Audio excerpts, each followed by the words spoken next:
저는 원인학원 수학팀장 한희재고요.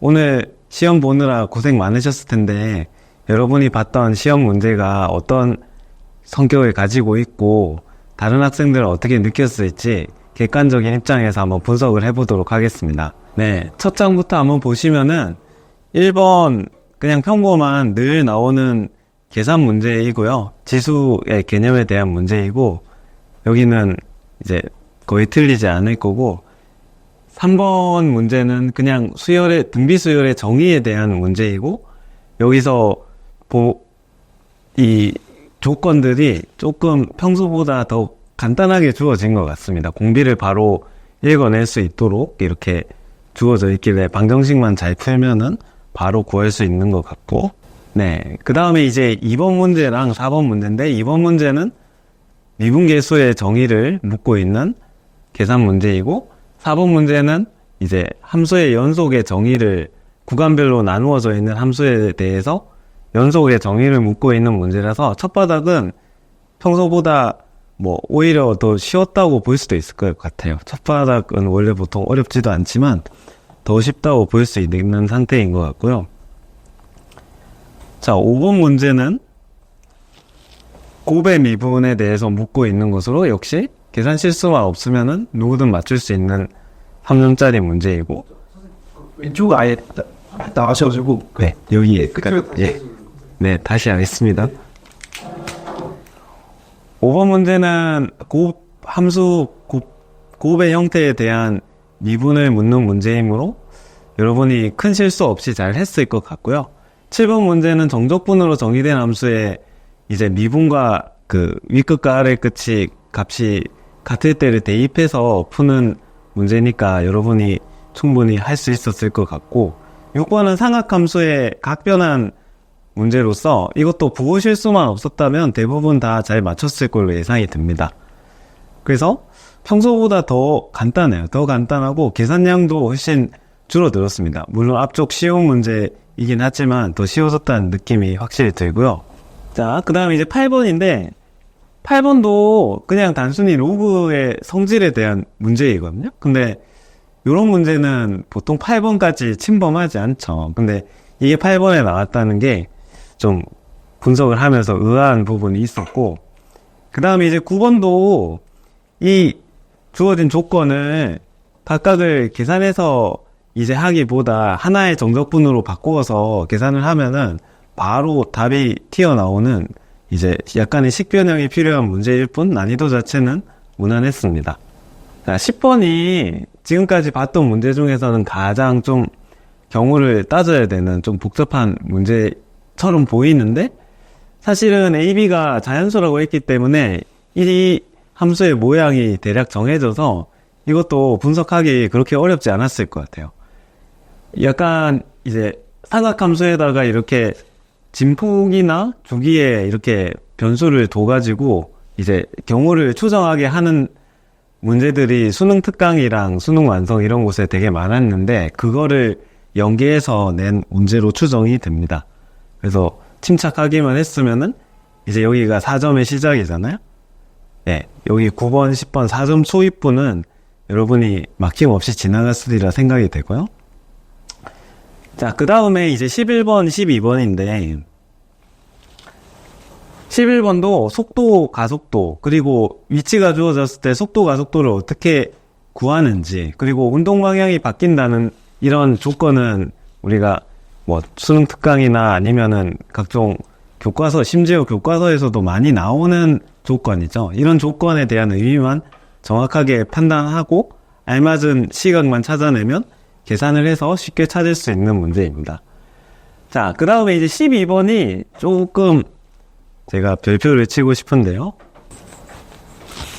12번이 아마 처음 뭐지 했을 것 같은 수열 분석 문제입니다. 그래서 우리가 요런 형태, 이 친구가 시그마 기호 안에 있는 이 수열이 정체불명의 수열이에요. 등차 수열이 분모에 가 있고 이 AN이라는 수열은 등차나 등비라는 특별한 형태를 가진 수열이 아닌 임의의 어떤 수열인데 이것에 합을 주고 이제 일반항이 어떻게 되는지를 합으로부터 역으로 추정해서 그 다음에 추가적인 분석을 하는 문제인데요. 이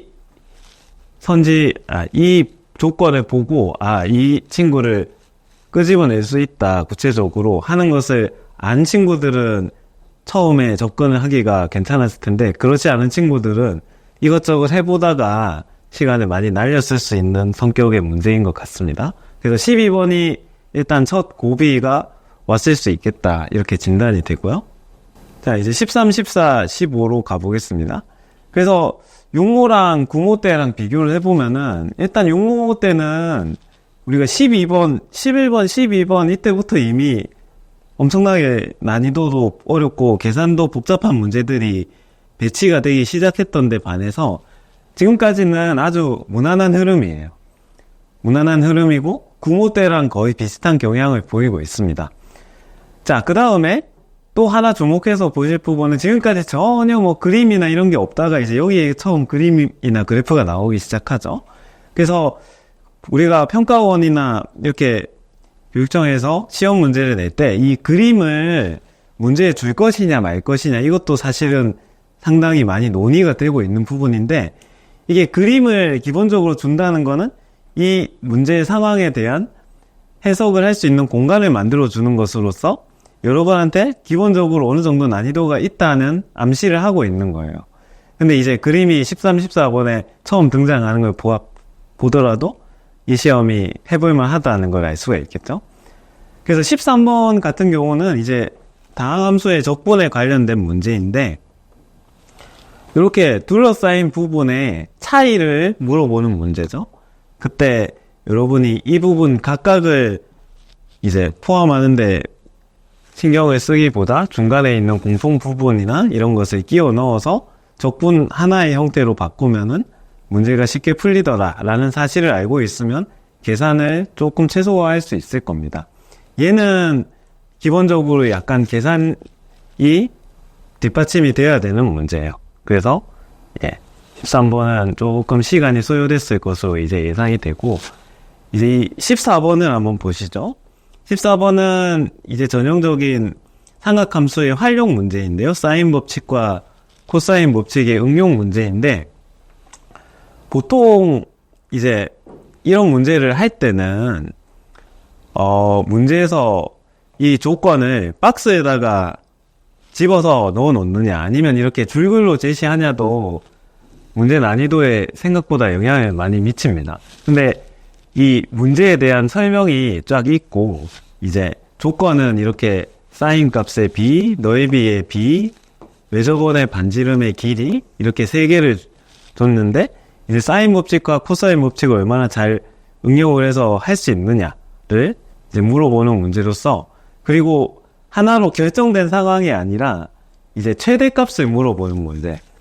요게 이제 수능 특강 레벨 3 같은데 있었죠. 그래서 원과 삼각형에 대한 기본적인 도형에 대한 이해도를 물어본과 동시에 그것을 사인 법칙, 코사인 법칙에 응용해서 같이 해석을 할 수 있냐 물어보는 문제로서 지금까지 있었던 문제 중에는 지금 현재 가장 난이도가 높은 문제로 분석이 됩니다.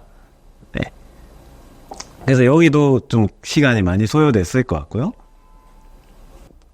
이제 여러분도 그렇고 좀 상위권 학생들은 15번, 22번이 어떻게 배치가 되냐에 되게 예민한 경우가 많은데, 이번에는 그냥 함수를 분석하는 문제가 나왔어요. 그래서 3차 함수를 이렇게 두 개를 주고, 그 다음에 미분 가능 조건과 그 다음에 이 방정식의 근의 개수를 해석하는 문제로 이제 출제가 됐는데, 여기 가나에 있는 조건이 얼마나 복잡하게 이제 주어지냐가 이 문제 난이도의 관건이죠. 그런데 미분 가능하다는 조건은 여러분이 어떻게 주어야 될지 명백하고, 그 다음에 이 실근의 개수가 4개라는 것도 각각의 근의 개수가 이제 얘가 0이 되는 거랑 얘가 0이 되는 거의 개수가 합쳐서 4개고 겹치는 거는 하나로 친다. 뭐 이런 거 정도 들어갈 거기 때문에 이제 크게 복잡하게 해석할 부분은 없는 것 같아요. 그래서 이제 가나로 얻은 조건으로부터 이제 다시 이 오른쪽에 있는 3차 함수를 추론해내는 문제로서 이런 문제들은 뭐 수능 특강, 수능 완성이나 아니면은 뭐 기술 사설 모의고사 같은 데도 많이 있어 왔던 문제니까 여러분이 크게 어려움은 없었을 건데 이제 계산을 얼마나 잘 해내냐가 역시 관건이었던 것 같습니다. 그래서 15번까지의 총평을 보면 객관식의 총평을 해보자면 중간에 이제 14번, 15번, 13번 정도 세 문제에서 여러분이 일단 차이가 날 수 있겠다. 그리고 여기 중에서 한 2개 정도 풀면은 그냥 무난하게 했다라고 이렇게 분석을 할 수 있을 것 같아요. 자, 이렇게 객관식 분석을 끝내고 이제 단답형 주관식 분석으로 가보겠습니다. 그래서 16번, 17번 모두 로그 방정식이랑 이제 도함수로부터 원래 함수를 추정해내는 문제니까 크게 어려움이 없었을 것 같고요.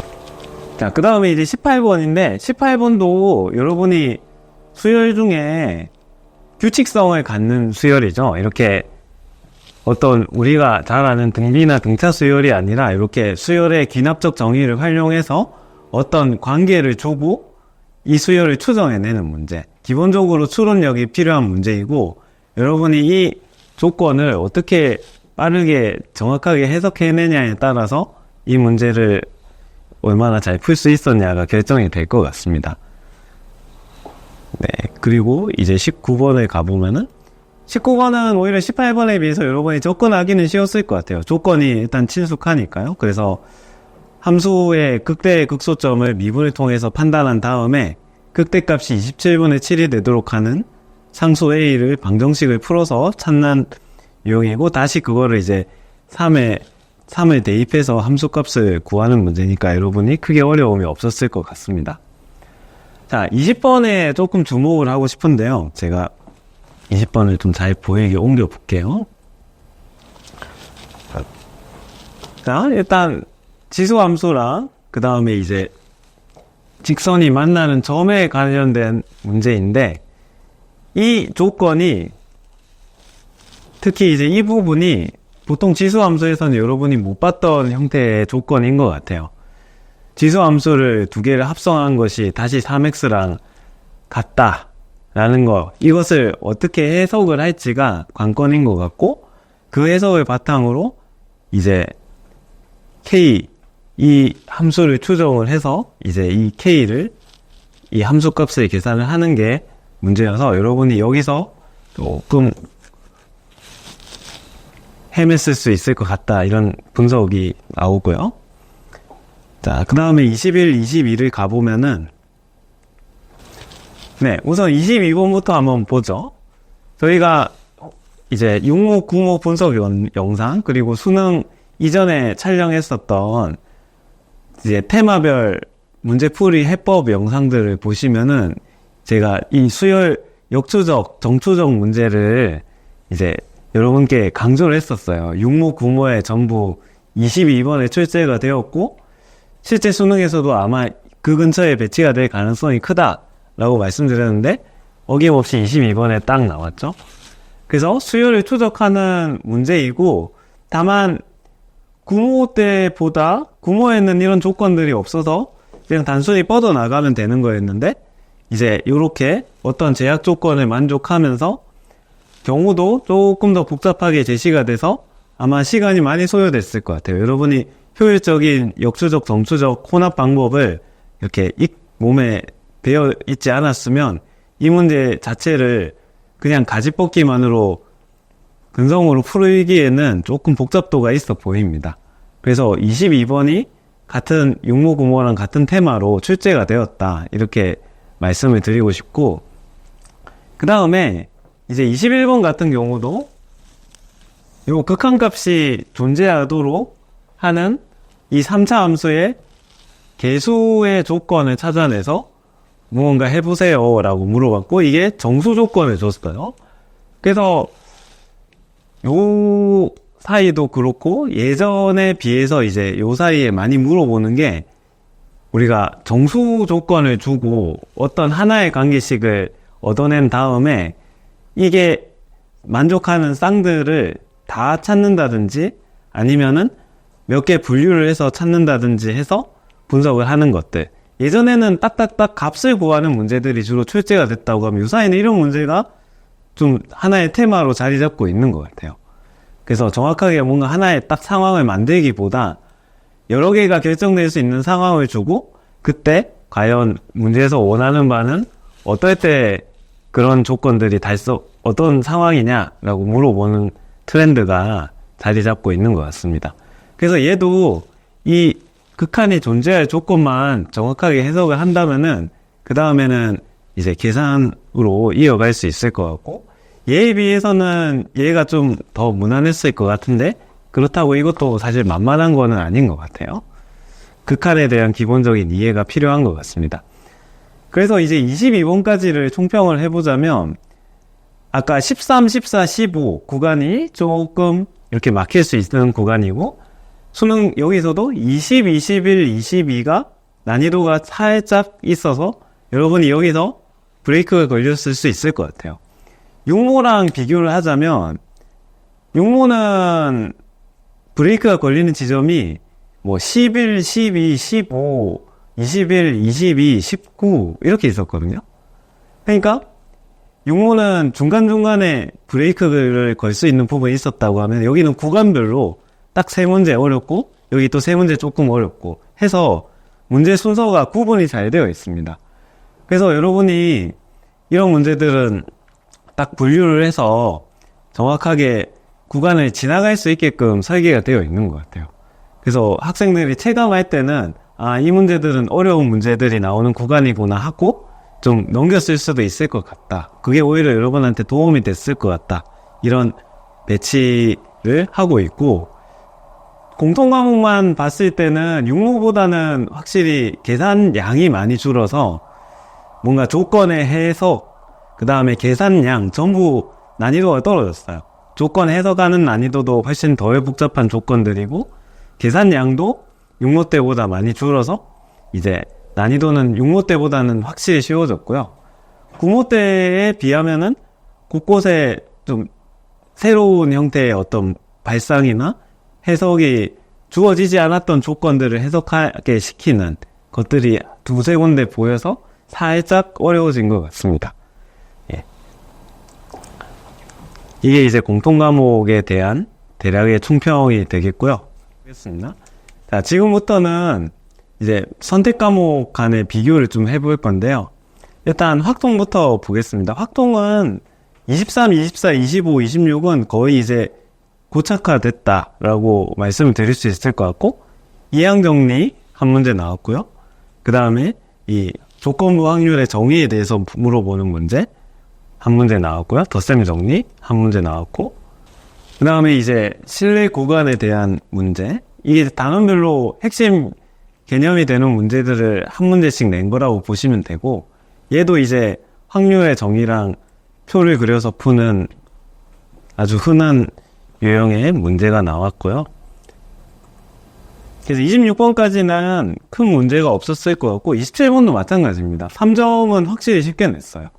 그래서 이건 이제 확률 변수 그리고 표본 평균에 대한 문제니까 여러분이 표만 잘 그려서 그 표본 평균이 나오는 경우만 이제 잘 계산을 하면은 얘는 이제 약간 계산은 필요하겠는데요. 경우를 놓치지 않고 센다면은 정확하게 값이 나올 거고 이게 객관식이기 때문에 만약에 잘못 계산했다면 이렇게 다시 계산할 수 있게끔 기회도 준 것 같아요. 그리고 이제 28번이 늘 나오는 테마지만 많은 학생들이 이제 어려워하는 함수의 개수 문제인데요. 이 함수의 개수 문제는 이 조건을 얼마나 복잡하게 주냐에 따라 또 난이도가 천차만별이 되는데 이제 가 같은 경우는 경우를 많이 나오지 않게끔 이제 제한을 잘 한 것 같고 이제 나같이 이렇게 조건이 하나로 연결이 되어 있잖아요. 보통 어려운 문제 같은 경우에는 막 이렇게 중간에 끊고 서로 다시 연결이 되게끔 이런 형태의 문제가 가장 따져야 될 것도 많고 머리가 아픈 건데 얘들은 서로 이렇게 하나의 조건을 만족하도록 연결이 돼 있기 때문에 여기에 집중해서 여러분이 풀었다면은 크게 어렵지는 않았을 것 같아요. 근데 이제 지금까지의 문제 중에서는 이게 가장 어렵고 늘 나오는 테마지만 이거를 잘 이해하고 적용을 할 수 있는지를 물어보기 위해서 이 문제를 28번에 배치를 한 것 같습니다. 자, 그 다음에 이제 29번하고 30번을 보면요. 29번 무난해요. 29번은 오히려 28번보다 훈련이 된 학생들은 29번이 더 쉽게 느껴질 것 같습니다. 그래서 이 각각의 조건이 이제 각각의 평균에 대한 추정을 암시를 하고, 이제 그 찾아낸 평균과 이제 분산을 바탕으로 이제 여기 표를 참고해서 이거를 정규분포의 값으로 변환해서 구하는 건데요. 얘는 무난하게 할 수 있을 것 같고요. 그 다음에 이제 30번 같은 경우에 일단 문제가 상당히 이렇게 긴 편인데, 이 상황, 처음에 어떤 상황이고, 네, 여기로 바꿔요. 처음에 동전이 어떤 상태로 있고, 주사위가 나올 때마다 어떻게 시행을 한다라는 거를 이해를 했으면, 이제 이 3번 반복을 했을 때 각각 어떤 일이 일어나야 되는지를 잘 분류를 해서, 이제 최종 상태가 5개의 동전이 모두 앞면이 보이도록 놓여 있을 확률이라고 하니까 각각의 경우를 분석해서 계산을 하는 거라서, 여기도 해석 자체는 그렇게 심한 것을 요구하진 않으나 정확함과 꼼꼼함이 강조가 되겠다라는 생각이 듭니다. 그래서 확통은 전반적으로 무난했던 것 같아요. 무난한 쪽보다 더 쉽다고 봐야겠죠. 네, 좀 쉽게 느껴지고요. 평소 이렇게 모의고사나 작년 수능에 비해서 확실히 쉽게 느껴집니다. 네, 이제 그 다음에 미적분을 한번 봐볼 텐데요. 미적분도 23, 24 각각 기본적인 함수의 적분과 기본 극한의 삼각함수의 극한에 대해서 잘 이해하고 있는지 묻고 있고요. 이제 25와 26인데 25는 이제 수열의 극한에 대한 문제로서 수열의 극한을 어떤 주어진 수열의 형태가 아니라 이렇게 주어진 수렴하는 극한을 이용해서 다른 극한을 구해낼 수 있는지 물어보는 전형적인 문제이고요. 그 다음에 26번은 더 전형적으로 어떤 함수를 주고 이 입체 도형의 부피를 정적분을 활용해서 구할 수 있느냐니까 얘도 그냥 무난한 문제입니다. 적분 계산 자체가 중요한 문제가 되고요. 자, 그 다음에 이제 27, 28인데요.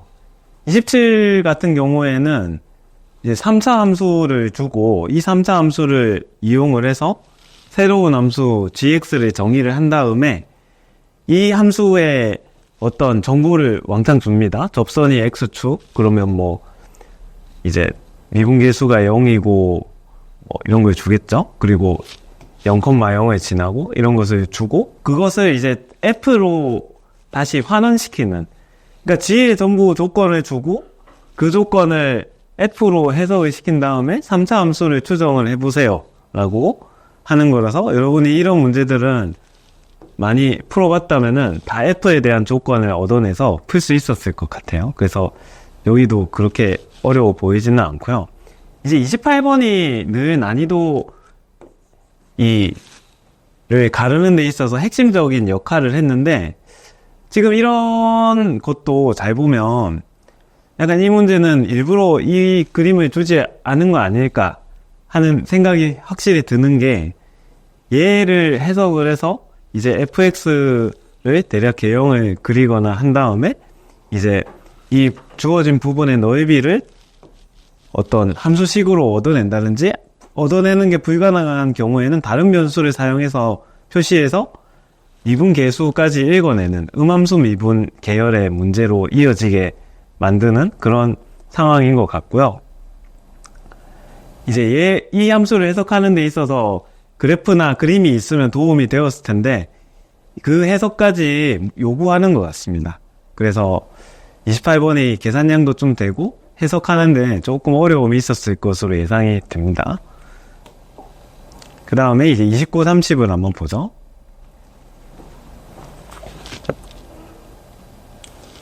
29, 30은 보통 이제 수열의 극한과 급수를 관련시켜서 많이 문제를 내는데, 등비수열을 주고 등비급수를 이렇게 만들고 얘네 자체를 분석하는 거는 아마 여러분이 많이 익숙하게 해왔던 것일 거예요. 근데 이 극한값이 과연 어떻게 해석이 되냐, 이제 이런 거를 봤을 때 이 극한이 어떻게 해석이 되냐라는 게 이 문제를 푸는데 관건이었던 것 같고, 네, 요 항에 여기에 마이너스 1에 보통 K나 이런 거를 줘서 부호가 왔다 갔다 한다라고 많이 얘기를 하는데, 여기에 이런 거를 넣어가지고 조금 더 복잡하게 만든 것 같습니다. 그래서 얘는 이제 평범한 해석에서 조금 더 무언가를 원하는 것 같고, 이런 형태는 거의 없었던 형태의 조건이기 때문에 여러분이 그냥 무작정 덤벼들었다가는 좀 당황했을 수 있을 것 같아요. 그래서 29번도 조금 낯설 수 있겠다라는 판단이 되고요. 자, 그 다음에 30번은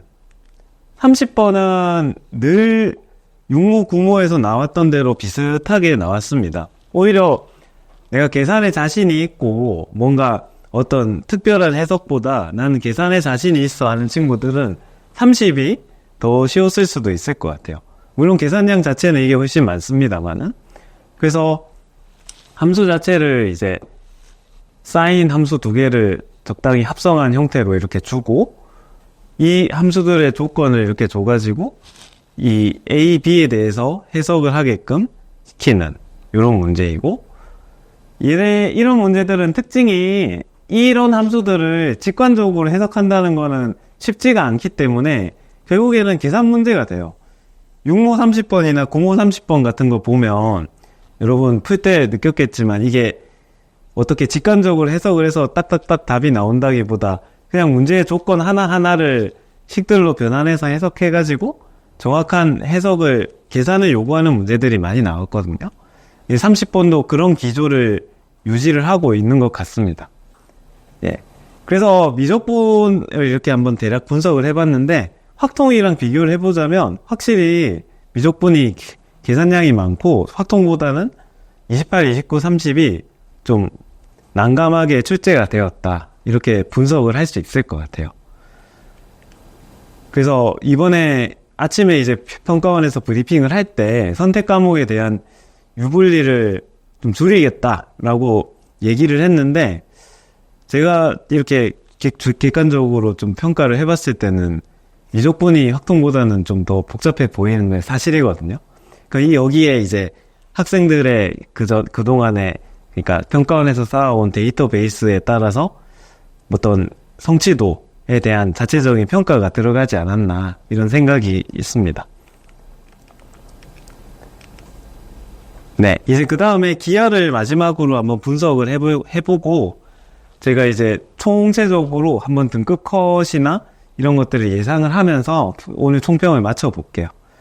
그래서 23, 24, 포물선의 정의와 벡터의 성질에 대한 문제로서 큰 문제가 없고요. 그 다음에 이제 25번도 공간 좌표에 대한 내분 외분 문제로서 아무 어려움이 없었을 것 같고요. 그 다음에 이제 26번은 타원에 대한 문제인데, 이제 조금 계산이 들어갈 것 같습니다. 이 타원의 접선을 구할 수 있고 그거의 절편을 차이를 계산할 수 있느냐를 묻는 거라서 약간의 계산이 필요해 보이고요. 자, 그 다음에 27번, 28번은 공간 좌표에서 이제 출제가 되었습니다. 그래서 27번은 정사형 문제인데, 이 평면과 두 평면이 이루는 각을 계산을 해서 정사형 공식을 정확히 적용할 수 있냐를 묻는 거라서 훈련이 돼 있다면 쉽게 풀 수 있었을 것 같고요. 그 다음에 28번은 이제 구위에서 어떤 두 선분의 길이를 찾는 거라서 약간 여러분이 공간 감각이 있으면 좀 쉽게 풀 수 있고, 아니면은 복잡하게 조금 좌표를 써서 풀거나 해야 될 것 같아서 좀 적절한 난이도 변별이 됐을 것 같습니다. 자, 그 다음에 29번은 이제 아까 앞에서 그 포물선과 타원에 대해서 한 번씩 물어봤었죠. 이제 29번은 쌍곡선으로. 우리가 기하 문제는 포물선, 타원, 쌍곡선이 한 번씩 나와요. 그래서 쌍곡선을 이제 29번에 배치를 해서 어떤 닮음이라는 조건을 줘가지고 도형적인 해석도 같이 시키는 이런 문제가 되겠고 적당히 난이도가 있어 보입니다. 그래서 요거는 조금 헤맸을 수도 있을 것 같고요. 그 다음에 이제 30번. 30번이 이 기하에서 지금 계속, 이거는 예전부터 그랬어요. 선택 과목 초창기부터 계속 이 평면 좌표의 최대체 속감 문제는 늘 이 기하에서 킬러 문항 혹은 가장 어려운 문항으로 많이 출제가 되는 형태거든요. 그래서 어김없이 이게 출제가 되었고, 전반적으로 보면, 그러니까 공통 과목이나 선택 과목 모두를 통틀어서 좀 아주 완전히 뭔가 이건 벗어났다. 이거는 전혀 보지 못했다라고 하는 것이 많이 줄었어요. 6모 때는 상당히 와 이제 이런 것까지네? 약간 이런 느낌이 있었다고 치면 이번 수능은 그런 것이 손에 꼽을 수 있을 정도로 많이 줄어들었고, 그 다음에 이제 확실하게 어려운 문제들하고 그냥 풀어야 될 문제들을 이렇게 분리를 하면서 학생들이 좀 시간적인 분배를 잘 할 수 있도록 시험지가 구성이 되었고, 그리고 이제 선택 과목 간의 이 난이도를 보면 미적분이랑 기하에 비해서 확통은 좀 쉽게 출제가 된 것 같고, 미적분이랑 기하는 좀 비슷한 난이도로 출제가 되지 않았나, 이런 분석입니다. 그래서 이제 대략 제가 예상을 해보면 전반적으로 이번 수능이 작년 수능보다는 확실히 쉬운 거고요. 6모보다도 확실히 쉬웠다 말씀드릴 수 있겠고, 9모보다는 살짝 어려워졌는데 그 변별을 내는 포인트는 몇몇 문제에 이제 추가적인 조건이나 추가적인 해석을 더 얹어서 이제 어렵게 만든 것 같고, 계산을 복잡하게 만들진 않았어요, 생각보다. 네. 그래서 전반적으로 이제 총평을 해보자면 이번 수능은 작년 수능보다 쉬웠다고 말씀드릴 수 있겠고, 6모보다도 확실히 이제 쉬웠습니다. 그리고 6모나 작년 수능의 차이를 좀 보자면, 쉬워진 요소는 계산량이 전반적으로 줄었다는 것, 그리고 막 복잡하게 문제를, 조건을 서로 얽히게 해서 복잡하게 만든 문제들은 거의 없어지고, 조건을 상당히 깔끔하게 해석이 되도록 만들어 놓아서 단순히 이 개념이나 이 문제에 대한 연관된 개념, 그리고 핵심 테크닉들을 잘 알고 있으면 풀리도록 이렇게 설계가 되어 있는 점이 인상이 깊었고요. 그 다음에 이제 9모에 비해서는 확실히 살짝 어려워진 것은 사실인데요. 어렵게 만든 포인트는 이제 문제 몇 가지에 좀 학생들의 수학적 해석력을 요구하는 조건들이 추가되었다는 점이 이제 메인인 것 같습니다. 그래서 전반적으로 저희가 원래 예상했던 것처럼 컷은 6모와 9모의 중간 정도로 나올 것으로 예상이 되는데요. 수학 같은 경우에는 확통 선택자들 같은 경우에는 96점까지도 잘하면 올라갈 수도 있을 것 같고, 안정적으로 1등급을 받으려면 90점 초반대 이상은 확실히 되어야 될 것 같습니다. 그리고 미적분이랑 기하학 같은 경우에는 80점 후반대에서 90점 초반대에 1등급 컷이 형성이 될 것으로 예측이 됩니다. 그래서 전반적으로 이제 평가원에서 선택 과목의 유불리에 많이 신경을 썼다고 했는데, 제가 이제 수학적인 난이도를 봤을 때는 확통이 미적분이랑 기하보다는 확실히 쉬운 것은 사실이에요. 근데 이것은 이제 확통에 응시하는 학생들이 주로 문과 학생들이고, 이에 따른 난이도 조절이 있었던 것으로 예상이 돼서 결국 등급 컷은 선택 과목 간의 유불리가 많이 안 드러나도록 실제로 형성이 되지 않을까, 그런 점을 감안해서 출제가 되지 않았나, 그렇게 생각합니다.